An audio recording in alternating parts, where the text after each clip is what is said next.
काय म्हणतो लय दिवसातून भेटला. ते जाऊ दे पण एवढं नको कुठं चाललं अरे काय नाही ते आपल्या वर्गातल्या अभ्याचं लग्न आहे ना, तुला माहित नाही का? एवढं कसं हलकट ते आम्हाला सांगायचं नाही का लग्न मोडलं बिडलं असतं काय आम्ही अरे आता नसन सांगितलं. तसं मी बोललो तर काय त्याचं काय लग्न मोडणार आहे काय त्याचं थांबाला एक कॉल आलाय. हॅलो अभ्यास लग्न मोडलंय. काय? पोरगी मंडपातून पळून गेली. हा? काय झालं अरे त्या अभ्याचं लग्न मोडलंय. पोरगी मंडपातून पळून गेली. अयो अरे एक तर याचं कसं बस जमत नव्हतं त्या मामाला एकूण तिकडून लिंबू मारून ती मामाची दिली ना त्याला. हा बरोबर. ते जाऊ दे पण त्याने काय जीवाचं बरं वाईट नको करायला राव. थांब परत त्याचाच फोन आलाय.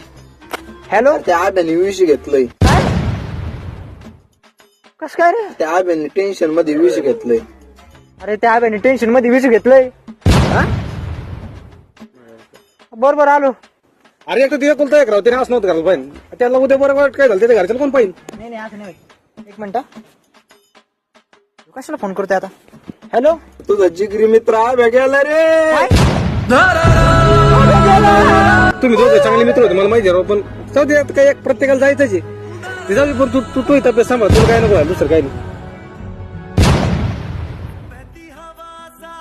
चांगला मित्राच्या लग्नाला चालला होता किंवा गेला काय नाही त्याचं घर कोणालाच कळला. येतो जाऊ दे म्हातारे जाणार माणूस जातच असते तू तुझी काळजी घ्या तुला काहीतरी व्हायचं.